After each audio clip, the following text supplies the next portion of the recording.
What's up, y'all? Tight Shirt Terry Warfield back in the building. I hope you're having a fantastic day so far.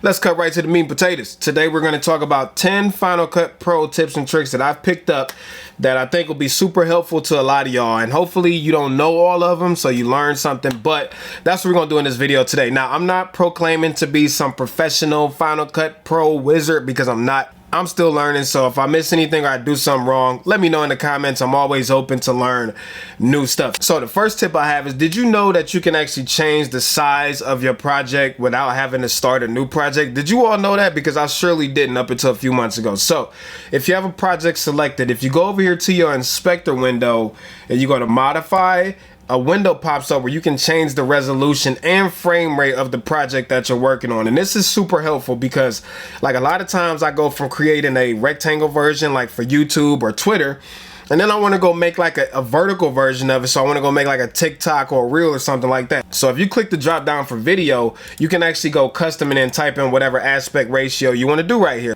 Okay, so the next thing, number 2, did you know that you can actually change your default preference for your color correction when Final Cut Pro launches? Terry, what does that even mean? So by default, it typically opens up your color board, and a lot of people don't like that. Like me, I prefer color wheels. So if you go into preferences, you go Final Cut Pro, you go preferences up here, and you go to general, you can actually change your color correction default right here to color curves or color board, color wheels, hue saturation curves. Now, number 3 is for all of my people that have the newer MacBook Pro. So if you have M1 Pro or an M1 Max, guess what? These machines are powerful enough to turn background rendering off. Let me first tell you how to do it, and I'll explain it. So to turn background rendering off, you go to Final Cut Pro, you go to preferences, you go to playback, and then you turn off background render right here. Now, for you guys and gals that don't know what rendering is, pretty much whenever you make changes, your program goes in and it makes kind of like a copy of the video file with those changes applied so that it can play that back smoothly for you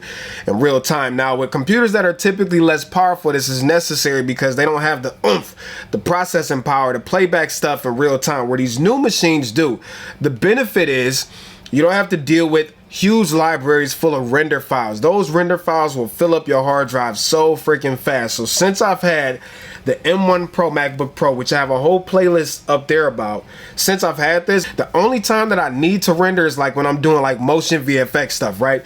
And the way that if you were to drop a clip on your timeline, if your timeline is not rendered and you want to force render one particular clip, all you have to do is click on that clip and then click Control R, and that will force render that one clip to make that one click playback smoothly. But since I've had this machine, I have not had to have this machine render all of my files playback smooth, and they export just as fast because literally these machines freaking rip. Okay, so number 4 is something that you probably did not know. You can remap your keyboard keys to do different stuff. So Terry, what are you talking about? Let's go to Final Cut Pro up here.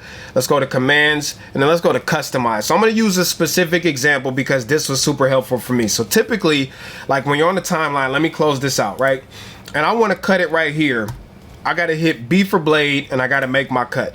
Then when I want to delete this piece right here, I got to hit P to bring up my point tool or whatever it's called. And then I have to physically delete that. That is 3 keystrokes that is really annoying. So that's the first way you could do it. The other option you could do is to use option bracket. So if you were to press option and press left bracket, it will automatically cut it where I want to cut it, and it'll delete that tail off. But even that still, I got to press option and then I got to press bracket. Well, you can go into your keyboard if you go to commands and go to customize, and instead just assign that to like your left bracket. So you don't have to hold down option, you just need to press bracket to do the trims. So if we were to type in left bracket right here, it's going to pull up all of our commands that potentially could use the left bracket. So right here you see trim start, like we talked about. You typically have to hold down option and press left bracket for that to happen. So to reprogram that, you just click on it and then press like left bracket or right bracket, and you'll get a pop-up that says, do you want to reassign it?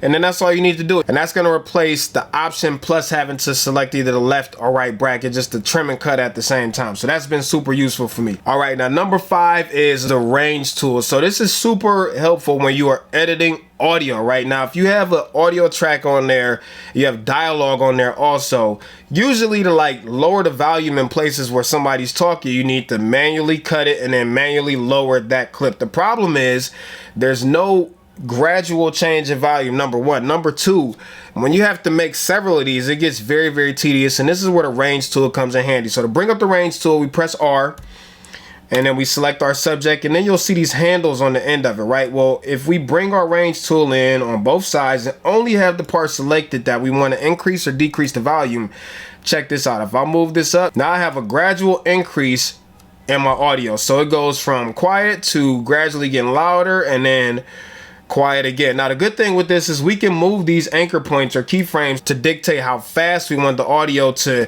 come in or go out. So this is super useful, and the other good thing is you can do this more than one time. Number 6, now a lot of us know that when you need to edit audio, you need to edit the volume. Typically you either grab the line on the clip itself and move it up or down, or you need to go to your inspector window and then just type in the dB value manually. Well, the problem is when you try to do this by just grabbing the line on the clip and adjusting the levels, it seems to just jump all over the place and never land on where you want it to land on. Well, if you hold down the command key and then you move your line on your audio clip up and down, it goes a lot slower in 1 dB increments. So that way you ain't got to worry about the line just jumping all over the place. Hold down command and it will let you adjust by 1 dB increments when you're sliding the volume thing up and down. Super helpful. Okay, the next thing is the paste attributes. Now typically with any computer, if you want to copy something, you hit Command C, you hit Command V if you want to paste it, right? And it goes the same thing for Final Cut Pro. If you have a clip you want to copy and paste, you hit copy and paste. But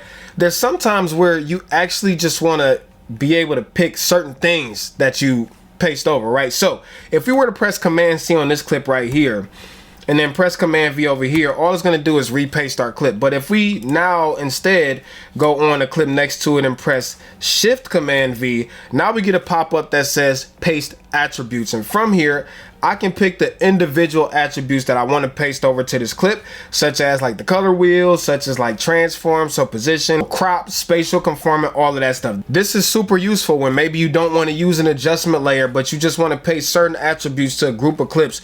It's super easy to use. Number 8, sometimes we select everything and we're like, oh man, I didn't mean to select this one thing. I didn't mean to select this clip right here, and then you have to unselect it and try to reselect everything around it. Well, if you select everything but you hold down command and just click that one item, it allows you to keep everything else selected and just unselect that one item. As an editor, super helpful. Now the next tip is super helpful when you want to delete something off the magnetic timeline. Now typically on a magnetic timeline, if you want to delete something, you press delete, but the problem is it just shifts it over, and it shifts anything that's connected with it, that's a connected clip, over too, which messes up the flow of your whole timeline. So if you hold down shift and then hit delete off of it, it only deletes that one part and it leaves a gray box or whatever that thing is called in the middle, the placeholder, and it keeps the rest of your timeline intact. So if you want to delete something off of a magnetic timeline without affecting the rest of it, you just press shift and delete instead of just delete. Now the last tip I have for you is when you want to paste something as a connected clip. Now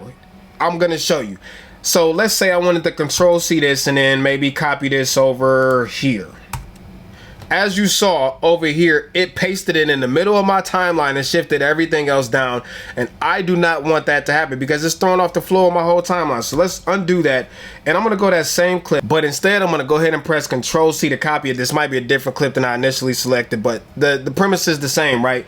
And instead of pressing Control V to paste it, we're gonna press Option V, and that's gonna paste it on top. So that way you can paste the clip that you want on a magnetic timeline without destroying the rest of your timeline. So instead of Control C, Control V, you press Control C, Option V, and that will paste the clip on top instead of destroying the rest of your timeline. So anyways, that's 10 tips, y'all. 10 Final Cut Pro tips. I will be doing another video just like this because I got way more tips I want to share for y'all, but I hope these tips were helpful. Let me know if you found them useful and what exactly did you learn from this video down in the comment section. So till next time, I'm out of here. Peace and chicken grease. Terry Warfield. Peace.